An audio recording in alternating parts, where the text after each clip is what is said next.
నమస్తే న్యూస్ 24 తెలుగుకు స్వాగతం. నా పేరు యామిని. ముందుగా వార్తల్లోని ముఖ్యాంశాలు ఇప్పుడు చూద్దాం. ప్రజా సంక్షేమంలో భాగంగా ప్రభుత్వం అందిస్తున్న సంక్షేమ పథకాల ఫలాలు అర్హత గల ప్రతి ఒక్కరికి అందేలా అధికార యంత్రాంగం సమిష్టిగా చర్యలు తీసుకోవాలని రాష్ట్ర పంచాయతీరాజ్ గ్రామీణ అభివృద్ధి మహిళా శిశు సంక్షేమ శాఖ మంత్రి జిల్లా ఇన్ఛార్జ్ మంత్రి దనసరి సీతక్క అన్నారు.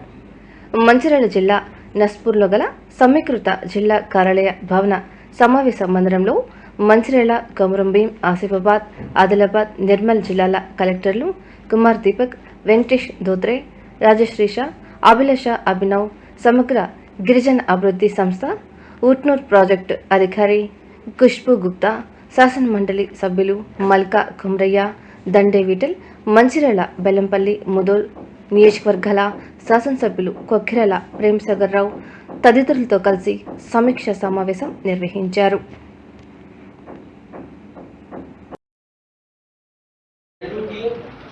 అక్కడ అప్లికేషన్ కలెక్ట్ చేశారు. ఇంకా రెండు టీమ్ స్టాటిక్ టీమ్ లాగా ఉంది. ఏమైనా ఆర్ఎస్ఆర్ ఎక్సెస్ ఉన్నాయి, ఏమైనా ఇష్యూ వస్తున్నాయి, దానికి సంబంధించిన ఎక్సర్సైజ్ చేసేసి వాళ్ళకి హెల్ప్ చేస్తున్నారు.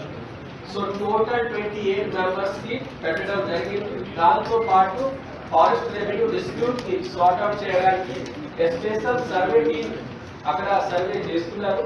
దాంతో పాటు ఈ గవర్నమెంట్ అసైన్ ల్యాండ్ లో కొంతమందికి పట్టా ఉండాలి, మోకాలిలో ఉన్నారు, కొంతమంది మోకాలిలో ఉన్నారు, పట్టా లేదు.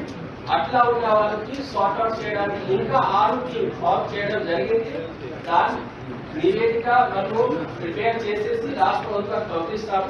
మన జిల్లాలో గౌరవ రెవెన్యూ మంత్రి గారు కూడా వచ్చారు, క్లియర్ ఇన్స్ట్రక్షన్స్ ఇచ్చారు. ఆ నివేదిక పంపించిన తర్వాత అసైన్ ల్యాండ్ సంబంధించిన ఏమైనా ఇష్యూ ఉన్నాయి దానికి కూడా శాశ్వతంగా పరిష్కారం చేయడం జరుగుతుంది. జిల్లా అదేవిధంగా పెద్దలు బెల్లంపల్లి ఎమ్మెల్యే వినోద్ గారు, అదేవిధంగా మిత్రుడు 40 సంవత్సరాల నుంచి మిత్రుడు మన బీజేపీ చేసిన నాయకుడు,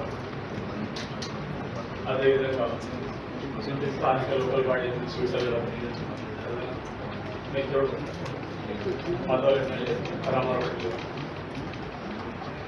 నివాసం ఉంటున్నారని చెప్పడంతో పీవీటీసీలకు స్పెషల్గా సాచురేషన్ మోడ్లో ఇస్తే ఐటీడీఏకి మరి మన ఉట్టూరు ఐటీడీఏకి దాదాపుగా 5,000 ఇళ్ళు స్పెషల్గా కూడా మళ్ళీ కేటాయించడం జరిగింది పీవీటీసీలకు కాకుండా.